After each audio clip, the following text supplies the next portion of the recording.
These cigarettes are marketed and targeted towards children. Many of our kids are smoking them. They have friendly flavors that are attractive to our young adults and teenagers, and even some as young as middle school. Hey, GRIO fam, it's Gerren Keith Gaynor, White House correspondent and managing editor of politics at theGrio. And I'm here with Congresswoman Sheila Cherfilus-McCormick, who represents Florida's 20th congressional district. Congresswoman, welcome to theGrio. Pleasure to have you. Thank you so much for having me. I'm so happy to be here. So you introduced recently a bill called Disposable Ends Product Enforcement Act of 2023. And this seeks to address what you and your colleagues in Congress have called a loophole that allows flavored disposable e-cigarettes to remain on the market, which is impacting America's youth. Can you tell us more about this bill and why it was important for you to introduce this legislation? Well, if we look at the reason for the bill, it really comes down to these cigarettes are marketed and targeted towards children. Many of our kids are smoking them. They have friendly flavors that are attractive to our young adults and teenagers, and even some as young as middle school. And there was actually a loophole where the disposable ends weren't covered from being prohibited. So what we wanted to do is I wanted to introduce a bill that could actually stop the spreading of children smoking, being addicted to nicotine. We heard from many of our constituents and school teachers that a lot of the children now are even smoking in the bathrooms and that they're coming together and smoking. So we knew that we had to do something to close this loophole, especially for these companies that are specifically targeting children. We're looking at all types of flavors, from pineapple fruit to strawberries and cream, everything that our young adults would appreciate and be drawn to without really understanding the addictive nature of it or the consequences of really smoking early. And I imagine that there are health effects for young people consuming nicotine at such an early age. What are the health effects by this? And could you also talk about the role of the FDA in this?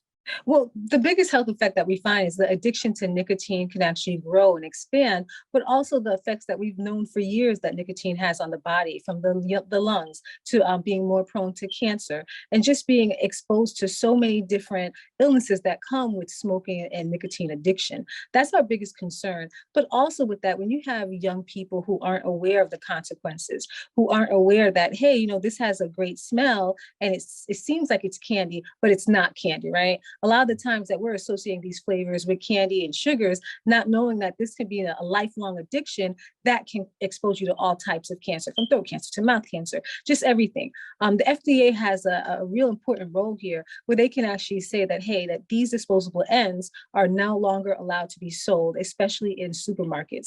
As we tour the district, we go into different convenience stores, to gas stations, stores where we see children from all over running in, and right in front of us, what do we see? We see these disposable ends that look like they're child friendly and look like they might even be a candy that you're engaging in, but it's actually a poison that will keep you trapped and addicted to nicotine for the rest of your life. I know you are a former healthcare executive, and I think that background is interesting in this context. How has your experience in the healthcare industry informed the way that you are deciding to legislate in Congress? Well, I was a healthcare executive for over 15 years. And during that time, I saw so many health inequalities that I knew that Congress really needed to address. But more importantly, there were a lot of them that were preventable, especially a lot of the products that are being directed towards our children, towards our communities, that people are using as a coping mechanism and not knowing that if we could prevent you from starting a bad habit, that's how we really close and stop the healthcare crisis that we're living in. And so when it came to this bill and really looking at what could we do for our children, the most vulnerable of our population, our children. And this is where we really went down this path, because as I mentioned earlier, so many of our kids are having smoking parties, not realizing. I have kids who are 19 and 20 years old. And I remember walking into one of the rooms that they were in, and I was like, what is that fruity smell? Not understanding that it was actually one of these e-cigarettes. And that's when they told me about it. I said, this is ridiculous. I would never have thought that it actually had the nicotine or had the effects behind it. It even smelled like it could have been incense or some kind of fruity flavor you sprayed on a fragrance. So really prevention is really at the heart of it. If we're going to start seeing a change in our healthcare system, seeing a change in how much money we're putting out for healthcare, it really starts at taking these affirmative steps towards precluding and stopping people from getting addicted to nicotine, which brings us to another issue also. Now that we have so many teenagers who are addicted to nicotine, the next step for us is how can we introduce legislation to help them combat that addiction? Many parents, many teenagers themselves who smoke these e-cigarettes don't even know they're addicted. They don't even understand what addiction is. And we have to start taking those steps. Absolutely. I know your bill, it acts as the Department of Health and Human Services to make some rule changes. And the FDA, which is under HHS, has been targeted in this issue of e-cigarettes, flavored e-cigarettes.